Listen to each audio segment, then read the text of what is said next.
Welcome to the Capital News. I am your host, Alex Kreitis. Today is May 14th, 2019. Thank you so much for joining me. Hope everyone out there is doing well today. So what took place in the crazy markets today?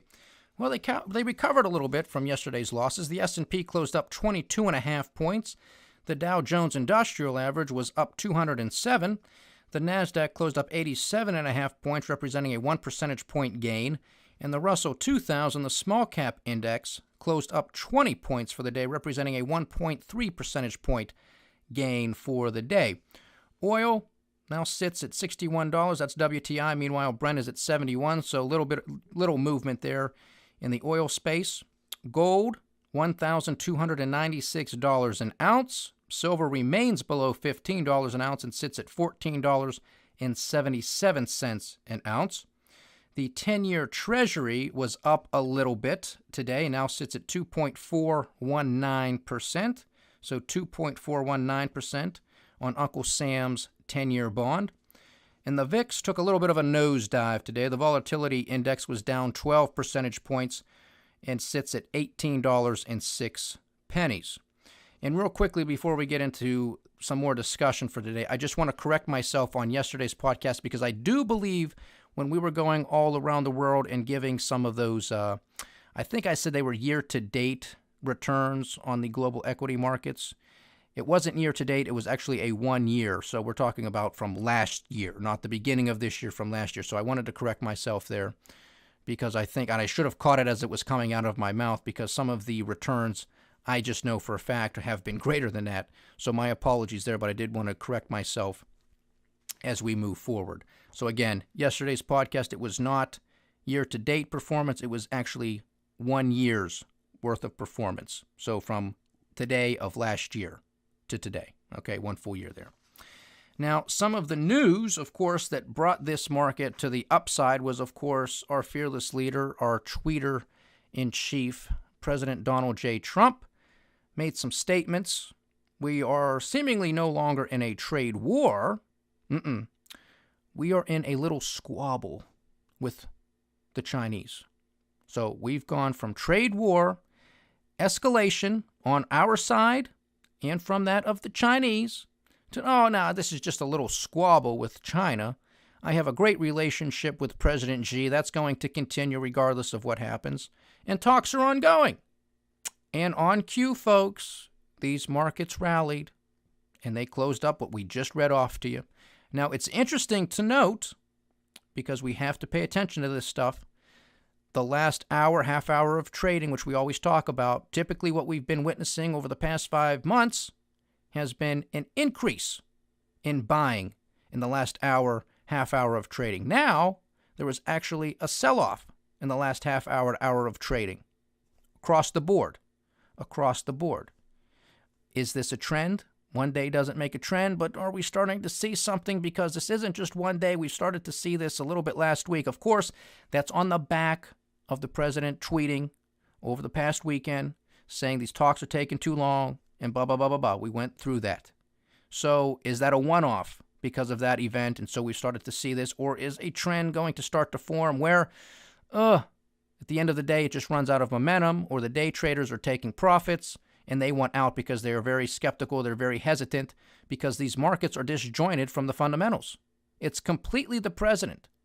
Whatever he says, whatever Larry Kudlow says, although we don't know where Larry Kudlow is. Again, I hope he's not swimming or floating in the Potomac, but we haven't seen him because he came out and he was not the cheerleader that he usually was for the president over the weekend. He had to admit, for the sake of his own credibility, yes, it is going to be the American consumer and American businesses, or a combination thereof, who are going to pay the tariffs. It's not the Chinese opening their pocketbook, writing a check to Uncle Sam to the tune of tens of billions of dollars, if not $100 billion, to Uncle Sam and the U.S. Treasury.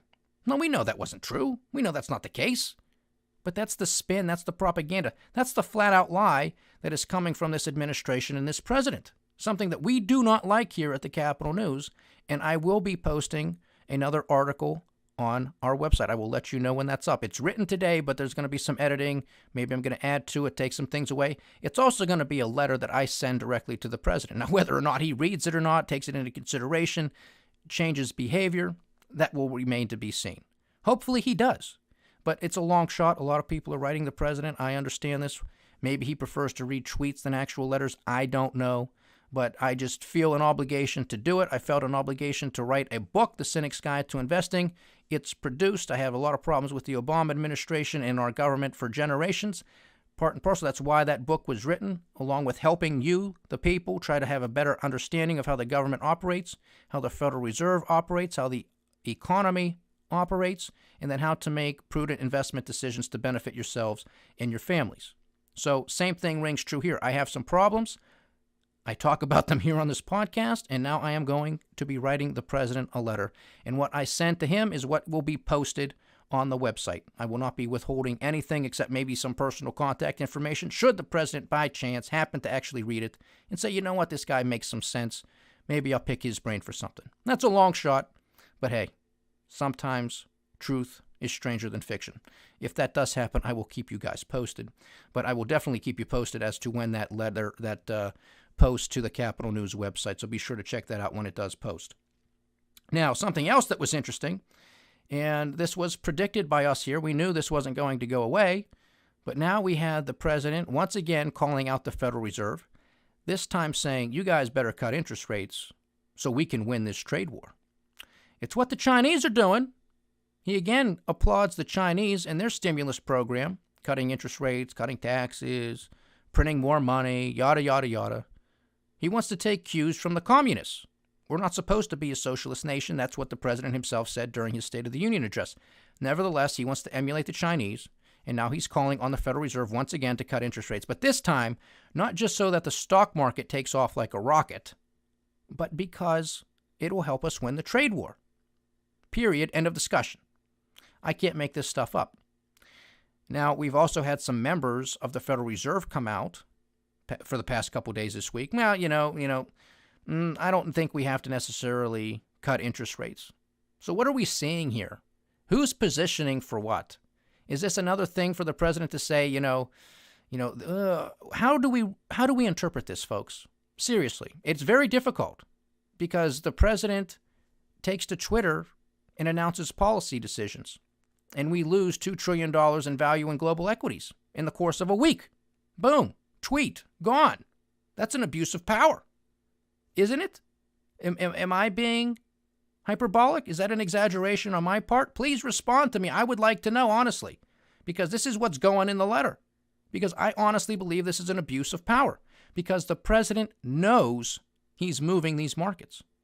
He has taken ownership of the economy and the stock market. So he's paying attention. He knows when he comes out and says, oh, the relationship is fine. I love President Xi. He wrote a great letter, a beautiful letter. Everything's fine. This isn't a trade war. It's a little squabble. He knows that the markets are going to take that as positive news. He also knew a week and a half ago that when he came out on Sunday night, that on Monday morning there was going to be a problem. Because he said these talks are taking too long and we're going to increase the tariffs.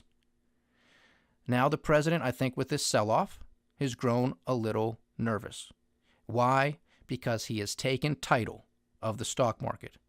And he can't bear to see it go down because he's taken ownership of it.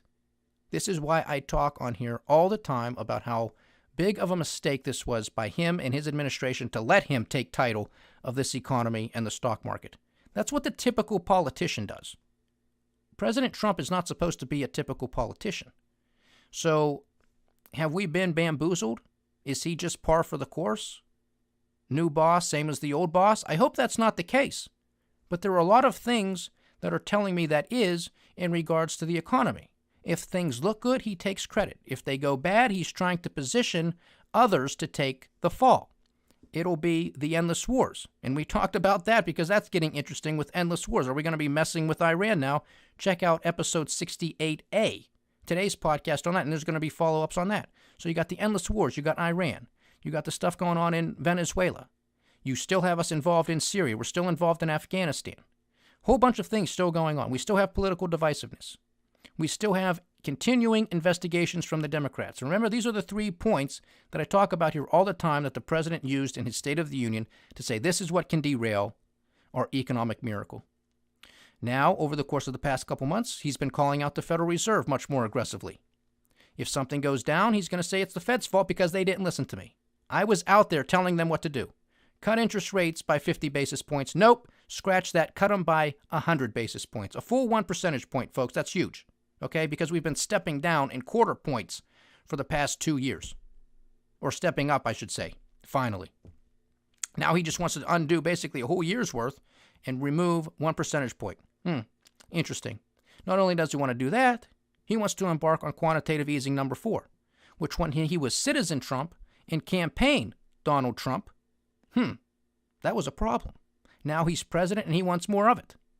Can't make this stuff up, folks. Have we been bamboozled? I hope not. I hope this is just a ploy for him to dance himself out of the box he's placed himself into. Again, I have no problem blaming the Federal Reserve. I hope he does it.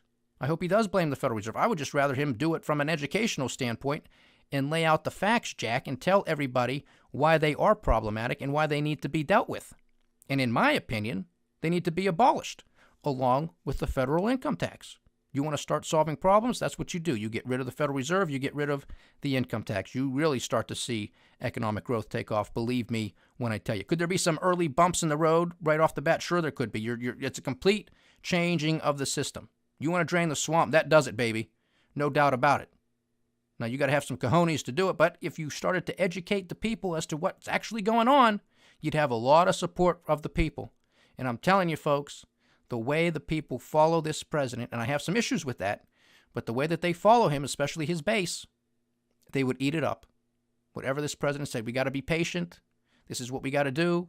It's going to be tough, but we're Americans. We can pull through this, but we got to get rid of the Federal Reserve. They're a problem. Instead, nope, he's taken ownership of this stock market, which has been bought and paid for, bought by money printing, quantitative easing, lower interest rates, and it's been paid for by the middle class and the lower class in this country. The greatest wealth transfer in the history of the world. Most definitely this country, but probably the world, because it's trillions and trillions of dollars.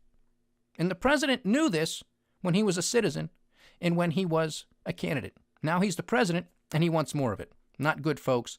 Not good at all. Very unacceptable here at the Capitol News. I don't like it, and I'm calling him out on it. But again, he's back to the Federal Reserve. What's the Federal Reserve going to do? Because he's trying to box them in. He's trying to blame them. Poor leadership. I'm here for all the positive. Anything negative, it's somebody else's fault.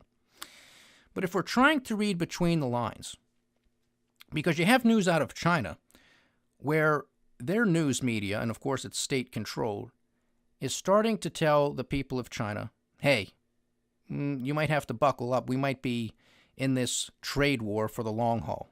You have to pull together as a people. We have to pull together as the people of China. People of China unite for this trade war. Now, is that a signal or is it just, some propaganda? Time's going to tell. But I really hope that the president's credibility does not get lost in all of this. And I know a lot of people out there, he has no credibility with them. He's starting to lose it with me because of all of the talk that we have heard for the past 5 months, which now is basically just proven to be market manipulation, which again is an abuse of power in my opinion, because the president knows perfectly well how the market was responding to it, and he continues to do it. And the market continues to rally on positive news. This is like Pavlov dogs. You ring the bell, they start salivating because they think they're going to get fed. I mean, that's all this is. It's a psychological experiment. But it's not one where dogs are salivating when they hear a bell ring because they think they're going to get fed. This is your 401k. This is your economy. Are you okay with that? I don't want the president ringing a bell and this type of stuff going on. That's a joke. It's an abuse of power. He has to be called out on this. So don't be siloed in. Don't go to your echo chamber and just think everything this president does is fine, because it isn't. Because that's exactly what got us into this mess before. Because a lot of people who follow President Trump blindly, and there's a lot of people that do so, these people undoubtedly called the people who blindly followed Barack Obama and his administration, they called them idiots. They called those people idiots, but it's okay for you because it's your guy. That's the problem, folks. Divide and conquer. Get into your corner and stay there. Don't do any type of independent thinking. God forbid you have an independent thought and you actually call somebody out who you voted for. That's what we're supposed to do. We're supposed to be informed citizens. It's our obligation to be informed. And I know it's difficult with all the news out there. It's slanted. It's biased. You have people who get paid millions and millions of dollars a year to read a teleprompter. You can bet your last dollar they're going to read what's ever on that teleprompter because they like getting paid. Okay, so the truth can take a back seat, or their version of it will be reported. And it's hard to know because there's so much information coming from every which angle. That's why you got to absorb it from every which angle. Because if you just go into your silo, you just go into your echo chamber, it's all you're going to get. You're going to get one flavor. You got to go get them all. You got to expose yourself to it. That's the only way you're going to put together some rational thoughts. The only way you're going to put some independent thinking. That's what you got a brain for. Think. Don't let the box, the TV box, do all the thinking for you. It's a disservice to yourself. It's a disservice to your country. Now, some other things regarding the trade war. Because we've had some farmers actually interviewed on the financial mainstream media today. And I really believe that farmers, and a lot of these guys, are the salt of the earth. They're down to earth. They're common sense. They just want to work. They just want to farm. You got to love that. To me, that's sort of the essence of America. They don't want a handout, but guess what? They're getting bailed out. They're getting subsidies. Why? Because we're in the midst of a trade war, and China is not buying our agricultural products. Not to the same degree. So now these farmers are struggling. They need to know what types of crops to grow. They need to know what types of crops to rotate into and out of. They need to know how much to grow. They need some signals from the marketplace. They're not getting signals from the marketplace on which they know how to prepare and succeed. Their signals now are coming from a president who takes to Twitter to announce his policies. This is what I'm talking about, folks. This is not a game. But to the president, it most definitely is. He takes this as a game. He looks at this as a game. It's sport. This is real life stuff. He wants to do this with the Trump Tower and the Trump Organization. That's his business. It's his name. He can do it. This is the business of the people. And this truly has downstream effects. And they're not positive. So when you have the president coming out and saying that we're taking in tens of billions of dollars, maybe even $100 billion from China, because they're taking out their pocketbook and writing a check to Uncle Sam, which of course is not the case. But we're going to have so much money left over, we can do all these great things with it. Well, guess what some of that money is going to have to go to, folks? And of course, it's not coming from China writing us a check. It's coming from your checkbook or from an American business's checkbook. Guess what's going to have to happen with that money? It's going to have to go to these farmers to subsidize them, to bail them out until there is some certainty as to what's going on. And that assumes the Chinese want to buy these goods after the fact, which will remain up in the air. Remember, we talked about this weeks ago, where I said, let's just throw out the hypothetical as to what takes place. And I think, what did we use? Bushels of wheat, right? And we said, well, okay, China has so much demand. Just because you have a trade deal doesn't increase more demand. So, all right, did they make a deal? We're going to buy more wheat from the Americans. At the expense of who? The Russians? The Brazilians? And now what's going to happen? You think the Russians and the Brazilians are just going to lie over and take it? Or do you think they're going to say, oh, well, you know what? We're taking this to the WTO because we just lost a lot of business with our farmers because of this trade deal. It ain't fair. It ain't equitable to us. We don't like it. Now, of course, we might like it here in the United States because our farmers might be doing well because they're selling more of their product. But I told you, folks, we live in a global world that's interconnected. These are the types of things that could have downstream effects, things that we're not looking at. The market, the 30 market risks that we talk about here all the time, and the other issues that we've added to that list over time. This could be another one, something that we're not seeing in some country that could be affected negatively from a deal, if there's ever a deal, between the U.S. and China. Now, it might be good for some of the Chinese. It might be good for some of the Americans. But what happens if something is so negative somewhere else? It has ripple effects the world over. These are the types of things we have to take into consideration, or at least have the thought. It might be a great deal for these two countries, but what about the third, fourth, and fifth? Something to think about, because we are interconnected, and it's so difficult to understand and appreciate all of these interconnections. Nobody can personally fathom this. I mean, this is like talking about $22 trillion in our national debt. These are just numbers and interconnections that you just cannot fathom. It's just beyond how our mind works. But it's nevertheless, it's something you can think about. So think about it, will you? Now, as we have some other stories going on, I know we're pretty much close to about our 20-minute mark here. I really want to talk about trying again to read between the lines with what is China saying and what is the President of the United States saying? If he is so hopeful that a deal will be struck and that it will continue to be the greatest thing ever, he hasn't shied away from this. It's going to have to be a great deal. Otherwise, he's going to walk away. That's been the whole thing from day one. He's not afraid to walk. Has to be great. But in order for it to be quote-unquote great, it somehow, in some way, has to be a win-win for both countries. Because China isn't going to just sit there and take it either. If it's not a win for them, why would they sign the deal? So we've had the conversation before where there's probably, if you're looking at the list of things that we are demanding versus what the Chinese are demanding, there's probably, 40%, boom, right off the bat, no problem, we can all agree to this.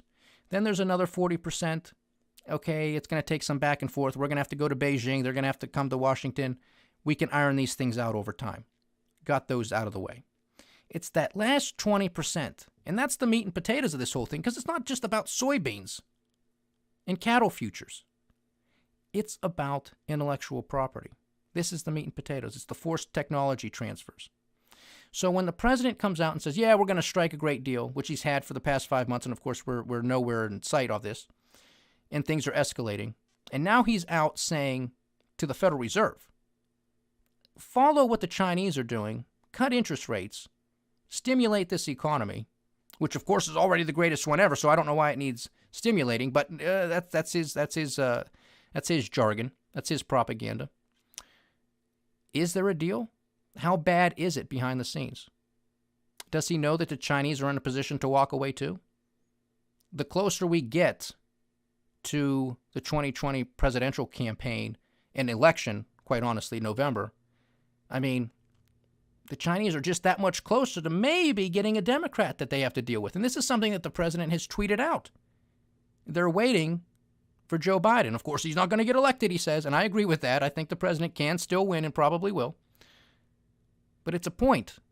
It's a reality that the Chinese can wait this out. And then they'll see, well, maybe we got to deal with Donald Trump for another 4 years, but maybe we don't. And we can take Joe Biden. We can eat his lunch, which is what they did with the Obama administration, what they did with the Bush administration, what they did with the Clintons. We know these people. We know how to manipulate them. Maybe Trump is more difficult to deal with. Maybe he is a better negotiator. But the Chinese are like, yeah, we can deal with this. We're cutting taxes. We're printing money. We're doing all these stimulus measures. We can wait it out. The other thing that I think is making the president nervous, and again, this goes back to him taking ownership of the stock market, is the Chinese know this. They know this is a weakness. This is, this might be the president's kryptonite, if you will. Because the Chinese can say, well, let's just look at the Dow 30 components. Let's just look at a couple of them. Boeing? Yeah, they make airplanes. They make good airplanes.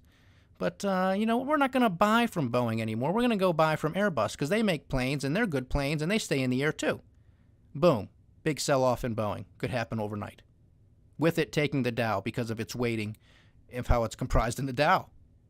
What about Caterpillar? They make fantastic industrial equipment. All that infrastructure, everything that's going on over there. Caterpillar's made a lot of money in China. Yeah, you know what? Caterpillar's great, but maybe we'll just buy from Komatsu instead. They're right across the pond. We don't need to buy all this stuff from Caterpillar. Boom, huge sell-off, taking the Dow down with it. You see how easy this is for the Chinese to do these things? And they might not even necessarily have to do them. President Xi could take to Twitter or his state-run media and say, yeah, that's what we're going to do. Maybe they do it, maybe they don't. The rumor itself would cause a huge drop-off. That's how fragile everything is. If you're in a fantastic economy, things aren't this fragile. You see how simple this is? When you have one or two characters, the president of this country, the president of China, Federal Reserve members or other central bankers, when they can move the markets to this degree off of headlines, it's fragile. There is no fundamental basis for this stuff. You can't predict what somebody's going to come out and say next. Nobody was prepared for what the president said last week. Talks are taking too long. Nobody was ready for this sell-off. We were talking about net over the longer term. Yeah, this day of reckoning is going to come. Did I think it was going to be from a presidential tweet? No, I did not. No, I did not. I guess that has to go on our list of 30-plus market risks. What's going to come out of the president's mouth? What's going to come out of his Twitter page? This is the financial world of Oz. I hope everybody's starting to see it because we've been talking about it for months, and there's no end in sight. But look out for that letter that I send to the president, and it's going to be posted on the Capitol News. And I really want to hear your guys' thoughts on this because, to me, this is an abuse of power. And I don't care who he is. I don't care who you voted for. Nobody is above the law. Thank you so much for joining me today, ladies and gentlemen. It's been a pleasure having you. As always, stay tuned to this circus. It's getting fascinating, isn't it? Please like, share, subscribe, get the word out, leave your comments. We do love hearing from you. This is the Capitol News. I am Alex Karitis. Godspeed.